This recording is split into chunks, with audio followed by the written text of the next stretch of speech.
नमस्कार. ठरला तर मग ह्या मालिकेच्या आजच्या भागामध्ये आपल्याला पाहायला मिळत आहे, सचिनने सोशल मीडियावरती पोस्ट टाकलेली आहे, ज्यामध्ये त्याने वर्णन करताना सांगितलेलं आहे की अस्मिता आणि तिच्या घरची मंडळी जितकी श्रीमंत तितकी खोटी. कारण त्यांनी जावयाला अजिबात मान दिला नाही. जावयाची नोकरी गेल्यापासून त्याची हवहेलना केली, त्याला कधी सन्मान दिला नाही. अगदी अस्मिताचे म्हणजे त्यांच्या मुलीचे कान भरून त्यांच्या विरोधात उभं केलं आणि फारकत घ्यायला भाग पाडत आहे. अगदी सायली वहिनी तिचीवाली तर तिला शिकवत पण आहे की चांगली पोटगी पण घे. असं सगळं त्या सोशल मीडियाच्या पोस्टमध्ये टाकले आणि मला न्याय हवा आहे, माझ्या मुलाला माझ्यापासून दूर केलं आहे, बायकोला दूर केले सुभेदारांनी, असा आरोपही तिथे लावलेला आहे. हे सगळं वाचल्यानंतर सगळ्यांना वाईट वाटत असतं. सगळेजण त्या विषयावर बोलत असताना अश्विन अर्जुन घरी येतात आणि त्यांनी ही पोस्ट पाहिल्यानंतर त्यांनाही खूप मोठा शॉक बसतो. अगदी श्वास घ्यायला फुरसत देत नाही सचिन, असं आता अर्जुन म्हणू लागलं एकावर एक अशी संकटं पाठवतोय आणि हे सगळं काही त्यांनी मनात ठरवून ठेवलं आहे आणि ठरवून तो करतोय, त्याच्यामुळे त्याला हे पटपट जमते. आपल्याला हे पाहायला मिळेल की सचिनबद्दल इथे बोलताना सगळेजण फार चिडलेले असतात आणि त्याला पोटगी द्यायची नाही, अस्मिताची त्या बाळाची जबाबदारी घ्यायची नाही, म्हणून तो एवढ्या सगळ्या युक्त्या लढवत आहे आणि नाना प्रकारे आरोप लावत आहे. हे सगळं पाहिल्यानंतर आता इथे डोमेस्टिक व्हायलन्स म्हणून आता एक केस टाकली आहे सचिनने अस्मितावरती की माझ्या आईवडिलांना सुनेने त्रास दिला, त्यांना वृद्धाश्रमात नेऊन टाकलं आणि ह्या सगळ्या गोष्टी वहिनी सायली ही पण तिची सहभागी आहे, म्हणून आता तिला कोर्टात उभं राहावं लागणार आहे, उद्याची तारीख आहे, असं सगळं इथे बोललं जात असतं. तर प्रतिमा तन्वीच्या आपल्या सायलीच्या काळजीपोटी म्हणू लागते की आपल्या सायलीला पण जावं लागेल, तिची तब्येत किती नाजूक आहे माहिती असताना, पण आता करणार काय. अर्जुन म्हणतो हो तिला पण जावंच लागेल. खरं तर सचिनने मुद्दाम हा वार केला आहे, त्याला माहिती आहे की माझं घरच्यांवर किती प्रेम आहे. आता त्याला समोरासमोरून भांडता येईना, बोलता येईना, काही करता येईना, तर तो आपल्या सगळ्यांवरती वार करतो आहे. हे सगळं पाहिल्यानंतर आपली सायली मात्र इतकी संतप्ते आणि ती आता जोरजोरात बोलू लागते, हे बघा याने ना आता कहर केला आहे, कहर अगदी शिकेला पोचला आहे, मला याचा फार राग येतो आहे. तुम्ही ना तुमच्या सगळ्या हुशारीचा वापर करा, मला माहिती आहे तुम्ही फार हुशार आहात आणि ह्या सगळ्या गोष्टींचा वापर करून तुम्ही त्या सचिनला चांगला धडा शिकवाल आणि तो शिकवाच अशी माझी इच्छा आहे, असं इथे चिडलेली सायली जोरजोरात बोलू लागते. आणि बोलताना तिला दमही लागतो आणि तिला गरगरल्यासारखं होऊ लागतं. घरचे सगळेजण तिला म्हणतात तू स्ट्रेस घेऊ नको, तू शांत हो, पण आता इथे तिला चक्कर आलेली पाहून सगळेजण तिला शांत बसवतात आणि हा विषय आता इथेच बंद करा बरं, असं आता प्रतिमा बोलताना दिसेल. आणि आता काळजी वाटू लागली आहे तिला सायलीची आणि सायलीच्या नाजूक तब्येतीची, कारण घरातली किती पण कंडिशन आपण तिच्यापासून लपवण्याचा प्रयत्न केला तरी ती तिच्या समोर येतेच आहे वारंवार, त्याच्यामुळे तिने स्वतःला त्रास करून घेते. तिचं घरच्यांवर खूप प्रेम आहे, त्याच्यामुळे घरच्यांवर कोणी संकट आणलं की तिचं मन खूपच हळवं होतं. हे सगळं आता प्रतिमाला दिसतंय. आपले महिपत आता अनेक रूपी बहुरूपी महाराजांच्या प्रेमातच पडले. अगदी त्यांच्या चरणांना पाणी घालून आपल्या रुमालाला पुसून ते स्वच्छ करतात, त्यांचं दर्शन घेतात. महाराज मात्र संतापतात, त्याच्या पेकटातला घालून त्याला खाली धडपडतात आणि म्हणतात कसला आहेस रे तू भक्त, माझ्या सेवेत तू अपूर्ण ठरलायस, माझे पाय तू स्वच्छ पुसले नाही, अगदी एकदम हलक्या हाताने पुसले, तुझं ना माझ्यावरती भक्त म्हणून प्रेमच नाही, असं म्हणत इथे अवहेलना इथे महाराज आपल्या महिपतची करतात. महिपत त्यांच्यासमोर एकदम सज्जनपणे हात जोडून त्यांची माफी मागतात. माझं काही चुकलं का म्हणून विचारू लागतात. खरं तर सचिनला असं वाटू लागले की आता हाच पाय मोडून त्याच्या गळ्यातच घालेल, पण झालं उलटंच. आपल्याला इथे पाहायला मिळणार की हा ना इतका बदलला आहे महिपत, तो ना महाराजांचे पाय पुन्हा एकदा धुवून देतो असं म्हणत त्यांच्या पायावरती गडबडा लोळू लागतो, माफी मागू लागतोय. हे पाहून तर सचिनला विश्वासच बसेना. आता सचिनचं पुढे काय करायचं हाही प्रश्न आहेच अर्जुनसमोर. सायली विचारत असते की तुम्ही काय ठरवले मला पण सांगा ना, म्हणजे कोर्टात उद्या मी पण येणार आहे, तर मला माहिती हवी ना, मी पण तुम्हाला मदतच करते. पण इथे अर्जुन म्हणतो तुझी तब्येत नाजूक आहे, तू ह्या सगळ्या गोष्टींचा स्ट्रेस घेऊ नको, 2 जीवांची आहेस तू, तर तू सचिनसारख्या माणसांचा विचार करू नको, त्याने आपल्या बाळावरचे संस्कार खराब होतील, गर्भसंस्काराचा तरी विचार कर. पण ती म्हणते की मला मदत करायची आहे, दरवेळेला मी तुमची प्रत्येक केसमध्ये मदत करते की नाही, चैतन्य भाऊजी सांगा हो मला इथे थांबायचं ऐकायचे सगळं. अर्जुनचं म्हणणं असतं की ह्या सगळ्या गोष्टी तुझ्या कानावर पडायला नको, त्यामुळे त्या बाळापर्यंत थेट पोचते आहे, त्याच्यामुळे बाळावरती परिणाम होऊ शकतो ना, तू आराम कर ना. इथे नवरा बायकोंचा वाद चालू असतो, आता कोणी काही बोलत नाही, पण अर्जुनच्या म्हणण्यानुसार सायली बाहेरचं जाते, पण तिचा सगळा जीव घुटमळला आहे अर्जुन काय बोलतोय त्या गोष्टीकडेच, काय पर्याय काढायचं त्या गोष्टीकडे. आता अनेक बहुरूपी महाराजांच्या समोर इथे एकदम सज्जनपणे हात जोडून माफी मागणारा महिपत अगदी बघावा ना, खरंच असा दिसतो. काय माणूस बाबा, इतका परिवर्तन एखाद्यात जर घडलं ना, खरंच असेच गुन्हेगारच संपून जातील. आता हे गुन्हेगार असलेला आपला महिपत इतका सज्जन झाला आहे आणि त्याने रागावर नियंत्रण केले. ह्या गोष्टीचं महाराज कौतुक करतात आणि म्हणतात, तुझी जागा माझ्या चरणाशी नाही, तर अगदी तुझी जागा माझ्या हृदयापाशी आहे.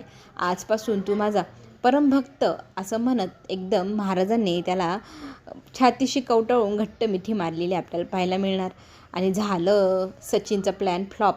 आता सचिनला महिपतकडनं पैसे उगळायचे, कमवायचे, पण आता हा महाराज झाला आहे, तर मग आता काय करावं म्हणून त्याच्यापुढे प्रश्न आहे. पण आता सध्या त्याला फक्त एकच दिसते, अस्मिताच्या भानगडीतनं आपण मार्ग काढायचा आणि तिच्यापासून एकही रक्कम न देता घटस्फोट मिळवायचा, असा त्याचा प्लॅन चालू आहे. इकडे पाहायला मिळणार की आपली सायली एक नवी युक्ती काढते पुन्हा एकदा अर्जुनच्या खोलीमध्ये जाण्यासाठी. ती ना कॉफी घेऊन विमलला सांगते, मी जाते, तुम्ही तुमचं कामं करा. पुन्हा एकदा ती त्या खोलीत घुसते आणि काय चाललंय विचारपूस सुरू करते. तर अर्जुन तिला म्हणतो, का गं तू माझं ऐकत नाही, तुला समजत कसं नाही आहे. पण ती म्हणते, अहो मी तुम्हाला दरवेळेला मदत करते, आजही मदतच करणार आहे ना, मला तुमचं काय म्हणणं आहे ते तरी ऐकू द्या. आता इथे ना अर्जुन तिच्यावर चिडतो आणि म्हणतो की मी तुला काय करायचं ना उद्याचं, तुला मी खोलीत आल्यास सांगतो. आत्ता तू इथल्या चर्चेमध्ये सहभाग घेऊ नको, प्लीज बायको जा इथून.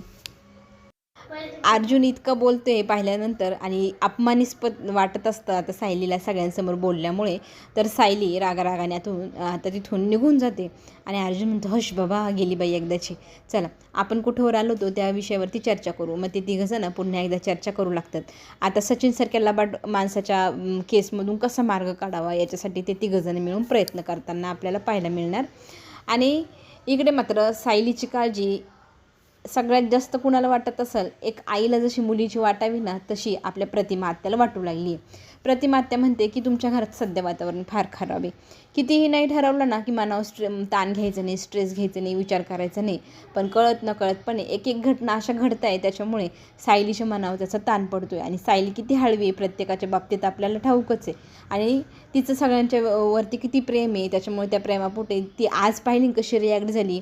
तर मला असं वाटतं आहे तिची ही नाजूक परिस्थिती पाहता थोड्या दिवसासाठी का होईना तिला मी माझ्या घरी घेऊन जावं.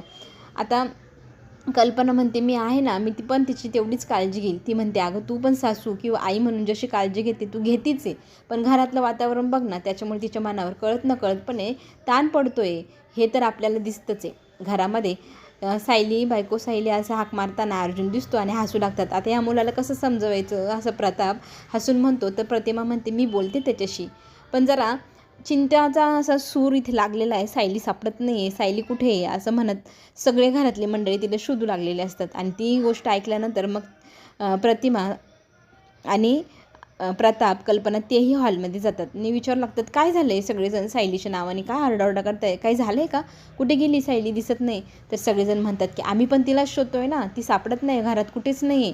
अगदी गार्डनमध्ये पाहून आले आणि पूर्णाजीच्या रूममध्ये पाहून आले, तिच्या रूममध्ये पाहून आले, पण ती कुठेच नाही आहे. मग सगळेजण वेगवेगळ्या खोल्यांमध्ये आता पुन्हा एकदा तपासायला जातात. तर इथे अस्मिता ही स्टोर रूममध्ये गेलेली असते आणि इथे प्रतिमा त्या अर्जुनला विचारते की खरंच सांग, तुझं आणि तिचं भांडण झालं का. तर तो म्हणतो, हो झालं, म्हणूनच ती बहुतेक कुठेतरी रुसून बसलेली असावी असं तरी वाटते मला, पण कुठे गेली ती म्हणून काळजी वाटली आता घरच्या सगळ्यांना. तर आता इथे अस्मिताला ती एकदम कोपऱ्यामध्ये स्टोर रूममध्ये बसलेली दिसते आणि ती गालातली गालत हसते. हळूचपणे ती माघारी फिरते आणि सगळ्यांना सांगू लागते की अरे कुठेच जाऊ नका तिला शोधायला. मग म्हणतात, का, अरे तिला जर पाहिलं आणि तुम्ही सगळेजण चक्क हसाल, काय झालं आहे म्हणून सगळेजण विचारतात. तर ती म्हणते, एकदम दबक्या पावलाने हळूहळू माझ्यासोबत या. ती स्टोर रूममध्ये रुसून बसलेली आपल्याला दिसेलच. सगळेजण तिची गंमत बघण्यासाठी आता स्टोर रूममध्ये जातात. स्टोर रूममध्ये सगळेजण येतात. तर ती डोकावून सगळेजण तिला पाहतात. तर ती एकदम कोपऱ्यामध्ये जाऊन मांडी घालून बसलेली असते.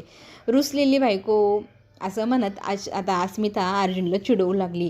अर्जुन, तुझी बायको तर भारी रुसायला लागली रे, तुला तर आता काय काय करावं लागेल, एक सोडून तुला 2-2 बाळं सांभाळावं लागणारी, बाळाचे नखरे वेगळे, बाळाच्या आईचे नखरे वेगळे. सगळेजण हसू लागतात. आणि इथे आता खरं तर ती सगळी परिस्थिती पाहून प्रताप अर्जुनला म्हणू लागतो की तू ना तिच्याशी भांडत जाऊ नको. आता ती 2 जीवाशी तुला माहिती आहे ना, तर तिची थट्टा मस्करी किंवा तिचं मन दुखवणार नाही ह्या गोष्टीची काळजी घेत जा तू.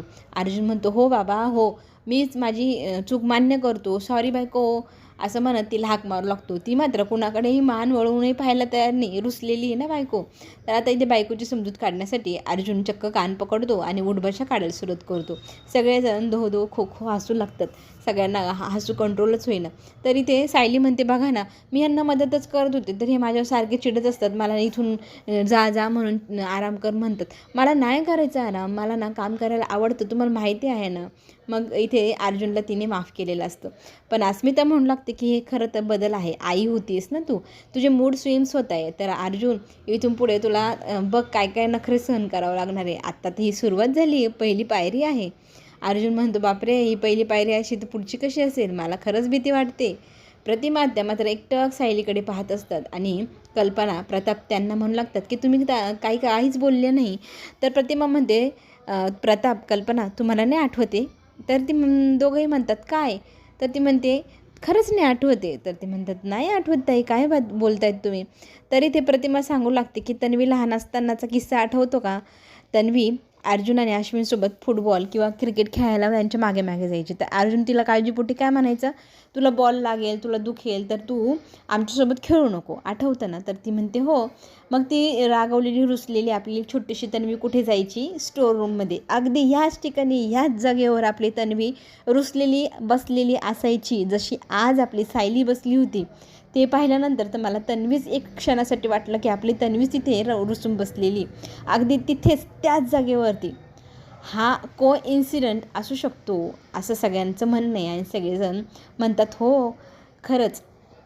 पण सायली मात्र आता विचार करू लागले, कारण मंदिरामध्ये महाराजांनी सांगितलं होतं, तुझा भूतकाळ तुझ्यासमोर येणार आहे. हा काय कनेक्शन आहे? हे काय असलं कनेक्शन आहे? वारंवार तिची आणि तन्वीची तुलना एकमेकींसोबत केली जाते. आता हा काय शोध आहे लावण्याचा प्रयत्न आता सायलीच्या मनात आला आहे, विचार आला आहे की शोधायचं म्हणजे शोधायचंच. तन्वीला शोधणं फार गरजेचं आहे आता सायलीला, असं वाटू लागले. दुसऱ्या दिवशी कोर्टामध्ये केस उभी राहणार, सगळेजण कोर्टात जाणार. तिथे आता आरोप लावण्यात आला आहे ना की सासू सासऱ्यांना अनाथाश्रमात पाठवले. तर त्या सासू सासऱ्यांना अर्जुन घेऊन आलेला आहे कोर्टामध्ये. त्यांची साक्ष तिथे घेतली जाते आणि ती साक्ष चक्क सचिनच्या विरोधात पडली आहे. त्याच्यामुळे कोर्टामध्ये सचिन जो इनोसंट बनलेला होता ना, त्याचा आता खरा चेहरा सगळ्यांसमोर, म्हणजे खरं तर न्यायाधीशांसमोरच आला आहे. त्याच्यामुळे पुढे केसचा काय निकाल लागतो आहे हे तर पुढेच ठरणार. आणि एक महत्त्वाची गोष्ट की आता आपली प्रतिमा त्या आपल्या सायलीला घेऊन माहेरपणासाठी काही दिवस तिच्या घरी घेऊन जाते. तिथे गेल्यानंतर तन्वीच्या छोट्या छोट्या गोष्टी, अगदी शुभंकरोती म्हणणारी ती छोटीशी बोबड्या आवाजातली तन्वी, तिची ती व्हॉईस रेकॉर्डिंग ऐकताना सायलीच्या अंगावर एकदम सरकन काटा येतो आणि ती लहानपणाच्या आठवणींमध्ये गुंग होऊन जाते. का कुणास ठाऊक, कळत नकळतपणे हे सगळं जे घडते त्याच्यामुळे सायली आणि तन्वी हे काय कनेक्शन आहे याचा उलगडा सायलीला होणार. चला तर मग हे सगळं काही पाहण्यासाठी आपण पुन्हा भेटूया. तोपर्यंत घेऊया छोटीशी